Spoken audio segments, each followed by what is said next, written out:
ನಮಸ್ಕಾರ. ಮುಖ್ಯಾಂಶಗಳು. ಪ್ರಧಾನಿ ಅಧ್ಯಕ್ಷತೆಯಲ್ಲಿ 16ನೇ ಪ್ರಗತಿ ಸಭೆ. 1 ವರ್ಷ ಮುನ್ನ ನೌಕರರ ನಿವೃತ್ತಿ ಸೌಲಭ್ಯ ಅಂತಿಮಕ್ಕೆ ಯೋಜನೆ ರೂಪಿಸಲು ಸಲಹೆ. ಪ್ಲಾಸ್ಟಿಕ್ ನಿಷೇಧ ಅನುಷ್ಠಾನ, ಗ್ರಾಮೀಣಾಭಿವೃದ್ಧಿ ಮತ್ತು ಪಂಚಾಯತ್ ರಾಜ್ ಅಧಿಕಾರಿಗಳ ನೇಮಕಕ್ಕೆ ಸಂಪುಟ ಸಮ್ಮತಿ. ಟಿಬಿ ಜಯಚಂದ್ರ. ಸೇನಾ ಕಾರ್ಯತಂತ್ರ ಸಹಯೋಗ ವರ್ಧನೆ ಕುರಿತ ಒಪ್ಪಂದಕ್ಕೆ ಭಾರತ ರಷ್ಯಾ ಸಹಿ. ಹಾಗೂ ಏಷ್ಯಾ ಚಾಂಪಿಯನ್ಸ್ ಹಾಕಿ ಪಂದ್ಯಾವಳಿ, ಮಲೇಷಿಯಾ ವಿರುದ್ಧ 2-1 ಅಂತರದಲ್ಲಿ ಭಾರತಕ್ಕೆ ಗೆಲುವು.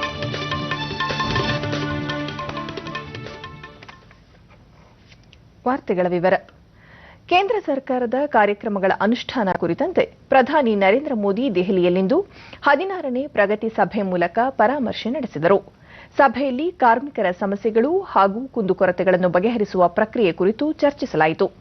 ಕಾರ್ಮಿಕರು ತಮ್ಮ ಸೌಲಭ್ಯಗಳನ್ನು ಪಡೆಯಲು ತೊಂದರೆ ಅನುಭವಿಸುವುದನ್ನು ತಡೆಯಲು ಕ್ರಮ ಕೈಗೊಳ್ಳಲು ಸೂಚಿಸಿದ ಪ್ರಧಾನಿ, ನಿವೃತ್ತಿಗೆ 1 ವರ್ಷದ ಮುಂಚೆಯೇ ನಿವೃತ್ತಿ ಸೌಲಭ್ಯಗಳನ್ನು ಅಂತಿಮಗೊಳಿಸುವ ಕುರಿತು ಯೋಜನೆ ರೂಪಿಸಲು ಸಲಹೆ ನೀಡಿದರು. ಎಪಿಎಂಸಿ ಕಾಯ್ದೆಗೆ 13 ರಾಜ್ಯಗಳು ತಿದ್ದುಪಡಿ ತಂದಿದ್ದು, ಇದರಿಂದಾಗಿ ಈ ನ್ಯಾಮ್ 250 ಮಂಡಿಗಳಿಗೆ ವಿಸ್ತರಣೆಯಾಗಿದೆ. ಇನ್ನಷ್ಟು ರಾಜ್ಯಗಳು ಎಪಿಎಂಸಿ ಕಾಯ್ದೆಗೆ ತಿದ್ದುಪಡಿ ಮಾಡಬೇಕಿದ್ದು, ಆಯಾ ರಾಜ್ಯಗಳ ಮುಖ್ಯ ಕಾರ್ಯದರ್ಶಿಗಳು ಈ ಬಗ್ಗೆ ಮತ್ತು ಅಮೃತ್ ಯೋಜನೆಯಡಿ 500 ಪಟ್ಟಣಗಳ ನಿವಾಸಿಗಳಿಗೆ ಶುದ್ಧ ಕುಡಿಯುವ ನೀರು ಒದಗಿಸುವ ಕುರಿತು ಗಮನ ಹರಿಸುವಂತೆ ಪ್ರಧಾನಿ ಸೂಚನೆ ನೀಡಿದರು. ಮುಖ್ಯಮಂತ್ರಿ ಸಿದ್ದರಾಮಯ್ಯ ಅಧ್ಯಕ್ಷತೆಯಲ್ಲಿ ಬೆಂಗಳೂರಿನಲ್ಲಿಂದು ಸಚಿವ ಸಂಪುಟ ಸಭೆ ನಡೆಯಿತು. ಸಭೆಯ ವಿವರ ನೀಡಿದ ಕಾನೂನು ಮತ್ತು ಸಂಸದೀಯ ವ್ಯವಹಾರಗಳ ಸಚಿವ ಟಿಬಿ ಜಯಚಂದ್ರ, ರಾಜ್ಯದಲ್ಲಿ ಬರಪೀಡಿತ ಎಂದು ಘೋಷಿಸಲಾಗಿರುವ 110 ತಾಲೂಕುಗಳಲ್ಲಿ 12,145 ಕೋಟಿ ರೂಪಾಯಿ ನಷ್ಟವಾಗಿದ್ದು, ಕೇಂದ್ರ ಸರ್ಕಾರದಿಂದ 3,373 ಕೋಟಿ ರೂಪಾಯಿ ಪರಿಹಾರದ ನೆರವು ಕೇಳಲು ರಾಜ್ಯ ಸಚಿವ ಸಂಪುಟ ನಿರ್ಧರಿಸಿದೆ ಎಂದು ತಿಳಿಸಿದರು. ಬೀದರ್, ಕಲಬುರಗಿ, ಯಾದಗಿರಿ ಜಿಲ್ಲೆಗಳಲ್ಲಿ ಅತಿವೃಷ್ಟಿಯಿಂದ 2,485 ಕೋಟಿ ರೂಪಾಯಿ ನಷ್ಟವಾಗಿದ್ದು, 386 ಕೋಟಿ ರೂಪಾಯಿ ಪರಿಹಾರ ನೀಡುವಂತೆ ಕೇಂದ್ರಕ್ಕೆ ಮನವಿ ಮಾಡಲು ನಿರ್ಧರಿಸಲಾಗಿದೆ ಎಂದರು. ಅರಣ್ಯ ಇಲಾಖೆಯಲ್ಲಿ ಪ್ಲಾಸ್ಟಿಕ್ ನಿಷೇಧ ಮಾಡಿದ್ದು, ಅದರ ಅನುಷ್ಠಾನಕ್ಕಾಗಿ ಗ್ರಾಮೀಣಾಭಿವೃದ್ಧಿ ಮತ್ತು ಪಂಚಾಯತ್ ರಾಜ್ ಅಧಿಕಾರಿಗಳನ್ನು ಅನುಷ್ಠಾನಾಧಿಕಾರಿಯನ್ನಾಗಿ ನೇಮಕ ಮಾಡಲು ಸಮ್ಮತಿ.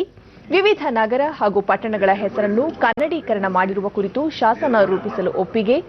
ಈರುಳ್ಳಿ ಬೆಲೆ ಕುಸಿದರೆ ರಾಜ್ಯ ಸರ್ಕಾರದ ಜತೆಗೆ ಕೇಂದ್ರ ಸರ್ಕಾರವೂ ಮಧ್ಯಪ್ರವೇಶಿಸುವಂತೆ ಮನವಿಗೆ ನಿರ್ಧಾರ ಸಂಪುಟ ತೆಗೆದುಕೊಂಡಿದೆ ಎಂದು ವಿವರಿಸಿದರು. ಕೇಂದ್ರ ಸರ್ಕಾರದ ಮಾದರಿಯಲ್ಲಿ ರಾಜ್ಯ ಸರ್ಕಾರವು ಕೂಡ ಹುದ್ದೆಗಳನ್ನು ಕೂಡ ಅಂಗವಿಕಲ ಮೀಸಲಾತಿಯಿಂದ ಭಾಗಶಃ ವಿನಾಯಿತಿ ಮಾಡತಕ್ಕಂಥ ಪರಿಶೀಲನೆ ಮಾಡೋದ್ರ ಬಗ್ಗೆ ಕೂಡ ಉಂಟು. ಕೇಂದ್ರ ಸರ್ಕಾರದಲ್ಲಿ ಯಾವ ಗೈಡ್ಲೈನ್ಸ್ ಇದೆ ಅದನ್ನೇ ಮಾಡೋದು. ಅದೇ ರೀತಿಯಾಗಿ ಸಚಿವ ಸಂಪುಟದಲ್ಲಿ ಕೊಟ್ಟಂತ ಉಪಸಮಿತಿ ಸಚಿವ ಸಂಪುಟದಲ್ಲಿ ಒಪ್ಪಿಕೊಂಡಿದೆ. ಸಚಿವ ಸಂಪುಟದ ಉಪಸಮಿತಿ ಕೊಟ್ಟ ಶಿಫಾರಸಿಗೆ ಒಪ್ಪಿಗೆ ಕೊಟ್ಟಿದೆ. 4ನೇ ಜನವರಿ 2017ರವರೆಗೆ ಮೈಸೂರಿನಲ್ಲಿ ಆಯೋಜಿಸೋದ್ರ ಬಗ್ಗೆ ತೀರ್ಮಾನ ಆಗಿದೆ.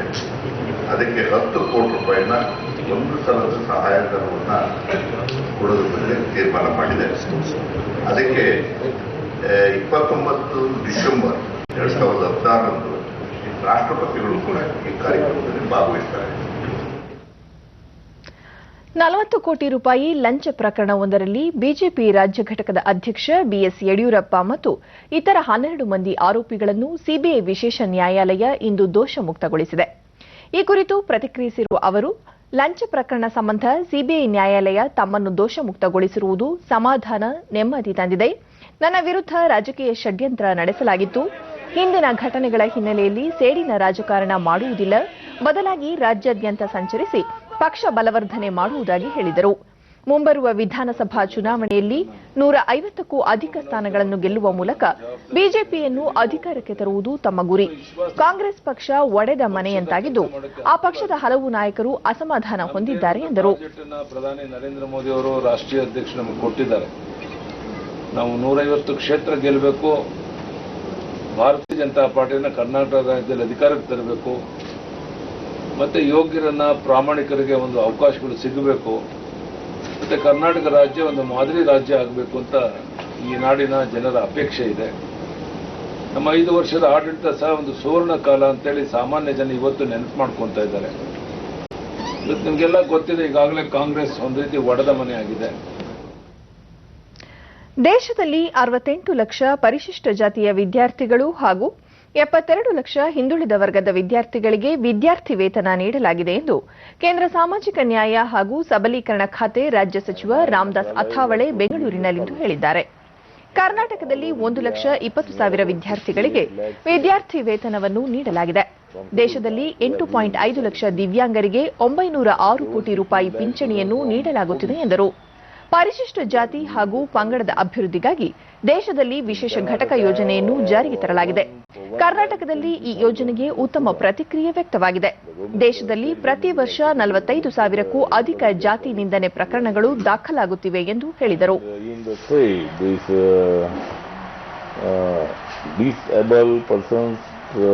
Population is near about 13.24 lakh.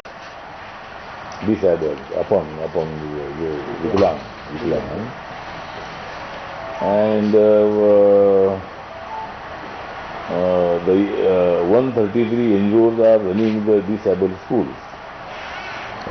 But if there is no alliance, then also my party is also thinking to contest the 200 or 250 seats there. Because many people are coming from BSP, from another party to my party, joining my party. And therefore my party will be strong in the state, in the Uttar Pradesh state, not so strong. ರಾಯಚೂರಿನಲ್ಲಿ ಜಿಲ್ಲಾ ಕಾನೂನು ಸೇವಾ ಪ್ರಾಧಿಕಾರದ ವತಿಯಿಂದ ನಡೆಸಿದ ಲೋಕ್ ಅದಾಲತ್ನಲ್ಲಿ ಕಳೆದ 6 ತಿಂಗಳಲ್ಲಿ 756 ಪ್ರಕರಣಗಳನ್ನು ಇತ್ಯರ್ಥಪಡಿಸಿ 2 ಕೋಟಿಗೂ ಅಧಿಕ ಪರಿಹಾರ ನೀಡಲಾಗಿದೆ ಎಂದು ಜಿಲ್ಲಾ ನ್ಯಾಯಾಧೀಶ ಪಿಜಿಎಂ ಪಾಟೀಲ್ ಇಂದು ಹೇಳಿದ್ದಾರೆ. ನ್ಯಾಯಾಲಯದಲ್ಲಿರುವ 9,000ಕ್ಕೂ ಹೆಚ್ಚು ಪ್ರಕರಣಗಳ ಪೈಕಿ 4,349 ಪ್ರಕರಣಗಳನ್ನು ರಾಜಿ ಸಂಧಾನದ ಮೂಲಕ ಬಗೆಹರಿಸಿದ್ದು 1,76,19,970 ರೂಪಾಯಿ ಪರಿಹಾರ ದೊರಕಿಸಲಾಗಿದೆ ಎಂದರು. ನವೆಂಬರ್ 2 ಮತ್ತು 3ರಂದು ಮನೆ ಮನೆಗೂ ತೆರಳಿ ಕಾನೂನು ಅರಿವು ಮೂಡಿಸಲಾಗುವುದು. ನವೆಂಬರ್ 12ರಂದು ಈ ವರ್ಷದ ಕೊನೆಯ ಲೋಕ್ ಅದಾಲತ್ ನಡೆಸಲು ನಿರ್ಧರಿಸಲಾಗಿದೆ ಎಂದರು. 9,066 ಪ್ರಕರಣವನ್ನು ನಾವು ಕೈಗೆತ್ತಿಕೊಂಡು ಅವುಗಳಲ್ಲಿ 4,349 ಪ್ರಕರಣವನ್ನು ಇತ್ಯರ್ಥಪಡಿಸಿ ಅವುಗಳಲ್ಲಿ 1,76,19,979 ರೂಪಾಯಿನ ಈ ಒಂದು ಸಂಧಾನದ ಮೂಲಕ ರಾಜಸಂಧಾನದ ಮೂಲಕ ಪ್ರಕರಣ ಇತ್ಯರ್ಥಪಡಿಸಿದೆ ಅಂತ ಹೇಳಿಕೆ ಸಂತೋಷ ಆಗ್ತಿದೆ. ಧಾರವಾಡದ ಕೃಷಿ ವಿಶ್ವವಿದ್ಯಾಲಯದಲ್ಲಿ ನಡೆಯುತ್ತಿರುವ ಜಾಗತಿಕ ಜಲಮೇಳದ ಕೊನೆಯ ದಿನವಾದ ಇಂದು ಕುಡಿಯುವ ನೀರಿನ ಸಮಸ್ಯೆ, ಅದರ ಭೀಕರತೆ ಸೇರಿದಂತೆ ಹಲವು ವಿಷಯಗಳ ಕುರಿತಂತೆ ಚರ್ಚೆ ನಡೆಯಿತು. ವಿವಿಧ ದೇಶಗಳಿಂದ ಆಗಮಿಸಿದ ಪ್ರತಿನಿಧಿಗಳು ನೀಡಿರುವ ಸಲಹೆಗಳನ್ನು ಕ್ರೋಢೀಕರಿಸಿ ಧಾರವಾಡ ಘೋಷಣೆಯನ್ನು ಅಂಗೀಕರಿಸಲಾಯಿತು. ಸಮ್ಮೇಳನದಲ್ಲಿ ಭಾಗವಹಿಸಿದ್ದವರಿಗೆ ಜಲತಜ್ಞ ರಾಜೇಂದ್ರ ಸಿಂಗ್ ಪ್ರಮಾಣ ಪತ್ರ ವಿತರಿಸಿದರು. ಶಿವಮೊಗ್ಗದ ತೋಟಗಾರಿಕಾ ವಿಶ್ವವಿದ್ಯಾಲಯದ ಕುಲಪತಿ ಡಾ ಸಿ ಮಹದೇವಪ್ಪ ರೈತ ಸಮುದಾಯಕ್ಕೆ ಇಂತಹ ಸಮ್ಮೇಳನಗಳು ಸಹಕಾರಿಯಾಗಲಿವೆ ಎಂದರು. That's how I think we need to look forward. Probably these declarations, I would even say, have to find a place in the policy making body. From the deliberations that we had for the last. Dharwad ಕೃಷಿ ವಿಶ್ವವಿದ್ಯಾಲಯದ ಕುಲಪತಿ ಡಾ DP Biradar ರೈತರ ಹಿತದೃಷ್ಟಿಯಿಂದ ಇಂತಹ ಚರ್ಚೆಗಳು ನಿರಂತರವಾಗಿ ನಡೆಯಬೇಕಾಗಿದೆ ಎಂದರು.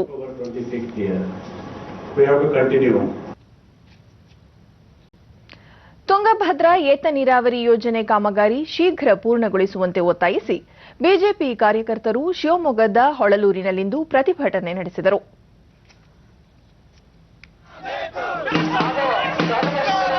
ಜಿಲ್ಲಾ ಪಂಚಾಯಿತಿ ಸದಸ್ಯ ಕೆಇ ಕಾಂತೇಶ್ ಕಳೆದ ಹಲವು ವರ್ಷಗಳಿಂದ ತುಂಗಭದ್ರಾ ಏತ ನೀರಾವರಿ ಯೋಜನೆಯನ್ನು ಪೂರ್ಣಗೊಳಿಸದ ಕಾರಣ ಈ ಭಾಗದ ರೈತರಿಗೆ ತೊಂದರೆಯಾಗಿದೆ ಎಂದರು. ಇವತ್ತಿನವರೆಗೂ ಕೂಡ ಒಂದೇ ಒಂದು ಹನಿ ನೀರು ರೈತರಿಗೆ ತಲುಪಿಲ್ಲ. ಸೇತುವೆ ಕಾಮಗಾರಿ ಮುಗಿದು 3.5 ವರ್ಷ ಆದ್ರೂ ಕೂಡ ಅದು ಪರಿಹಾರ ಧನನೂ ಕೂಡ ಈಗಾಗಲೇ ಬಂದಿದೆ.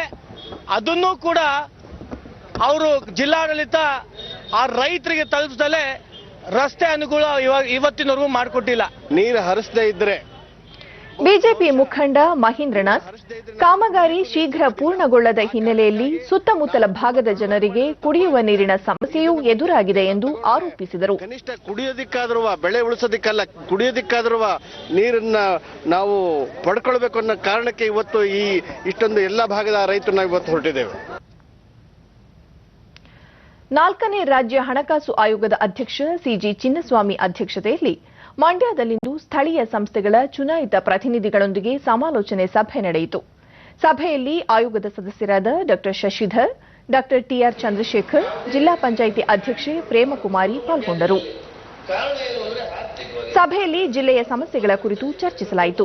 ಬಳಿಕ ಚಿನ್ನಸ್ವಾಮಿ, ಚುನಾಯಿತ ಪ್ರತಿನಿಧಿಗಳ ಸಲಹೆ ಸೂಚನೆಗಳನ್ನು ಪಡೆದು ಸರ್ಕಾರಕ್ಕೆ ವರದಿ ಸಲ್ಲಿಸಲಾಗುವುದು ಎಂದರು.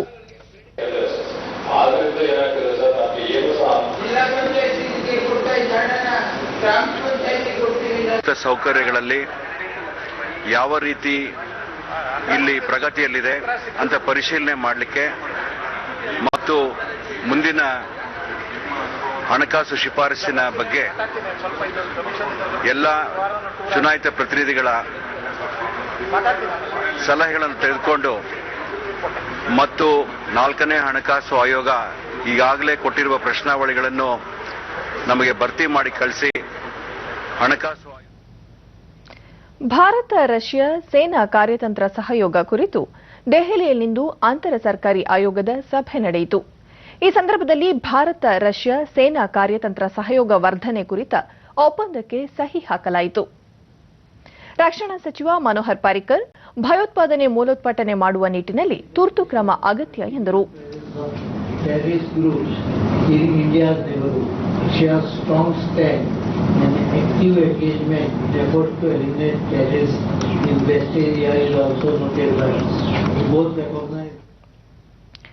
ತಮ್ಮ ಕುಟುಂಬಗಳಿಂದ ದೂರವಿದ್ದು ಗಡಿ ಕಾಯುತ್ತಾ ನಮ್ಮನ್ನು ರಕ್ಷಿಸುತ್ತಿರುವ ಭಾರತೀಯ ಸೇನೆಯ ಯೋಧರಿಗೆ ದೀಪಾವಳಿ ಶುಭ ಸಂದೇಶ ರವಾನಿಸುವಂತೆ ದೇಶದ ಪ್ರಧಾನಿ ನರೇಂದ್ರ ಮೋದಿ ಕರೆ ನೀಡಿದ್ದಾರೆ. ಈಗಾಗಲೇ ಅಸಂಖ್ಯಾತ ಭಾರತೀಯರ ಜೊತೆ ತಾವು ಸಹ ವೀರ ಯೋಧರಿಗೆ ದೀಪಾವಳಿ ಶುಭಾಶಯ ಕೋರಿ ಸಂದೇಶ ರವಾನಿಸಿರುವುದಾಗಿ ಅವರು ತಿಳಿಸಿದ್ದಾರೆ.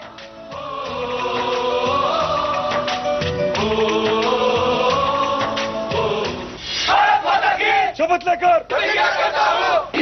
भारतीय संविधान की इस दीपावली में हम सभी देशवासी हमारी रक्षा के लिए, हमारी सुख चैन की जिंदगी के लिए अपना जीवन खपा देने वाले सुरक्षा बलों को दीपावली की शुभकामनाएं भेजें. ಪ್ರಧಾನಮಂತ್ರಿ ಆಪ್ ಹಾಗೂ MyGov.in ಮೂಲಕ ದೇಶದ ಜನತೆ ಯೋಧರಿಗೆ ದೀಪಾವಳಿ ಸಂಭ್ರಮದ ಸಂದೇಶ ರವಾನಿಸಬಹುದಾಗಿದೆ. ಬೆಂಗಳೂರಿನ ವಿವಿಧ ಶಾಲಾ ಕಾಲೇಜಿನ ವಿದ್ಯಾರ್ಥಿಗಳು ಸೈನಿಕರಿಗಾಗಿ ಸಿದ್ಧಪಡಿಸಿದ 40,000 ದೀಪಾವಳಿ ಶುಭಾಶಯ ಪತ್ರಗಳನ್ನು ಕರ್ನಾಟಕ ಕೇರಳ ಸಬ್ ಏರಿಯಾದ general officer commanding major general KS Nijjal ಅವರಿಗೆ ಇಂದು ಹಸ್ತಾಂತರಿಸಿದರು. ವಿವಿಧ ವಿನ್ಯಾಸದಲ್ಲಿ ರಚಿಸಿರುವ ಶುಭಾಶಯ ಪತ್ರಗಳು ಹಾಗೂ ಸ್ಫೂರ್ತಿದಾಯಕ ಸಂದೇಶಗಳನ್ನು ಈ ಪತ್ರಗಳು ಒಳಗೊಂಡಿದೆ.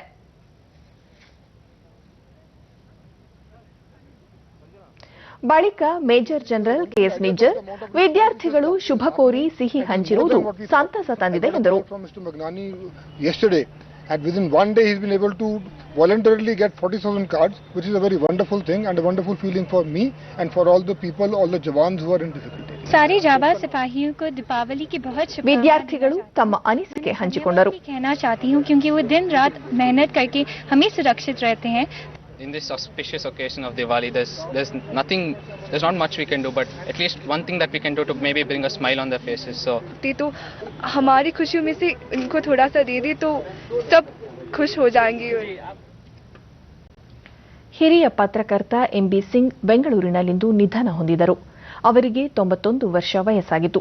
1925 ಮೇ 24ರಂದು ಮೈಸೂರಿನಲ್ಲಿ ಜನಿಸಿದ್ದ ಎಂಬಿ ಸಿಂಗ್ ಪ್ರಜಾವಾಣಿ ಸೇರಿದಂತೆ ಹಲವು ಪತ್ರಿಕೆಗಳು ಮತ್ತು ದೃಶ್ಯ ಮಾಧ್ಯಮದಲ್ಲಿ ಕಾರ್ಯನಿರ್ವಹಿಸಿದ್ದರು. ಸಾಹಿತ್ಯ ಮತ್ತು ಸಿನಿಮಾ ವರದಿಗಾರಿಕೆಯಲ್ಲಿ ವಿಶಿಷ್ಟ ಛಾಪು ಮೂಡಿಸಿದ್ದ ಇವರು ಕನ್ನಡ ರಾಜ್ಯೋತ್ಸವ ಪ್ರಶಸ್ತಿ, ಕರ್ನಾಟಕ ಮಾಧ್ಯಮ ಅಕಾಡೆಮಿ ಪುರಸ್ಕಾರ, ಖಾದ್ರಿ ಶಾಮಣ್ಣ ಮತ್ತು ಟಿಎಸ್ಆರ್ ಪ್ರಶಸ್ತಿಗಳಿಗೆ ಭಾಜನರಾಗಿದ್ದರು.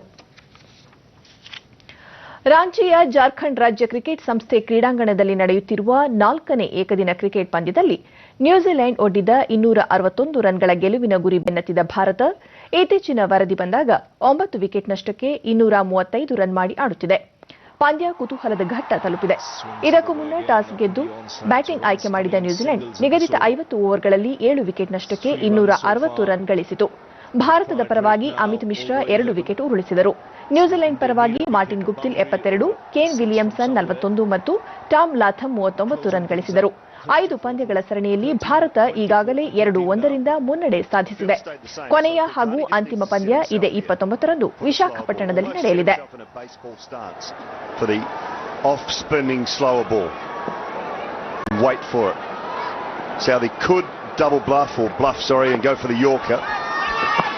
ಇದೀಗ ಕ್ರಿಕೆಟ್ನ ನೇರ ಪ್ರಸಾರ.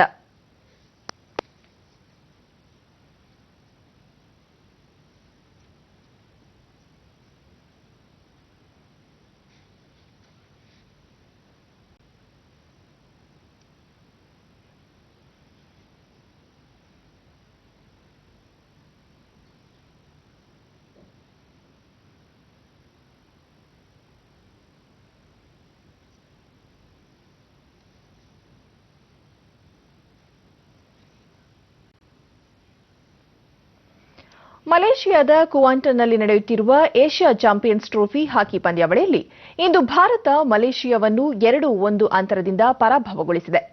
ಭಾರತದ ಪರ ರೂಪೇಂದ್ರ ಪಾಲ್ ಸಿಂಗ್ 2 ಗೋಲುಗಳನ್ನು ಬಾರಿಸುವ ಮೂಲಕ ಭಾರತಕ್ಕೆ ಜಯ ತಂದಿದ್ದರು. ಭಾರತ ಈಗಾಗಲೇ ಸೆಮಿಫೈನಲ್ ಪ್ರವೇಶಿಸಿದೆ. ಈವರೆಗೆ ಟೂರ್ನಿಯಲ್ಲಿ ಆಡಿದ 5 ಪಂದ್ಯಗಳ ಪೈಕಿ ಭಾರತ 4 ಪಂದ್ಯಗಳಲ್ಲಿ ಜಯ ದಾಖಲಿಸಿ 1ರಲ್ಲಿ ಡ್ರಾ ಮಾಡಿಕೊಂಡಿದೆ. ಸೆಮಿಫೈನಲ್ ಪಂದ್ಯ ಶನಿವಾರ ನಡೆಯಲಿದ್ದು ಭಾನುವಾರ ಅಂತಿಮ ಪಂದ್ಯ ನಡೆಯಲಿದೆ. ಕೊನೆಯಲ್ಲಿ ಮತ್ತೊಮ್ಮೆ ಮುಖ್ಯಾಂಶಗಳು. ಪ್ರಧಾನಿ ಅಧ್ಯಕ್ಷತೆಯಲ್ಲಿ 16ನೇ ಪ್ರಗತಿ ಸಭೆ. 1 ವರ್ಷ ಮುನ್ನ ನೌಕರರ ನಿವೃತ್ತಿ ಸೌಲಭ್ಯ ಅಂತಿಮಕ್ಕೆ ಯೋಜನೆ ರೂಪಿಸಲು ಸಲಹೆ. ಪ್ಲಾಸ್ಟಿಕ್ ನಿಷೇಧ ಅನುಷ್ಠಾನ, ಗ್ರಾಮೀಣಾಭಿವೃದ್ಧಿ ಮತ್ತು ಪಂಚಾಯತ್ ರಾಜ್ ಅಧಿಕಾರಿಗಳ ನೇಮಕಕ್ಕೆ ಸಂಪುಟ ಸಮ್ಮತಿ. ಟಿಬಿ ಜಯಚಂದ್ರ. ಸೇನಾ ಕಾರ್ಯತಂತ್ರ ಸಹಯೋಗ ವರ್ಧನೆ ಕುರಿತ ಒಪ್ಪಂದಕ್ಕೆ ಭಾರತ ರಷ್ಯಾ ಸಹಿ. ಹಾಗೂ ಏಷ್ಯಾ ಚಾಂಪಿಯನ್ಸ್ ಹಾಕಿ ಪಂದ್ಯಾವಳಿ, ಮಲೇಷಿಯಾ ವಿರುದ್ಧ 2-1 ಅಂತರದಲ್ಲಿ ಭಾರತಕ್ಕೆ ಗೆಲುವು.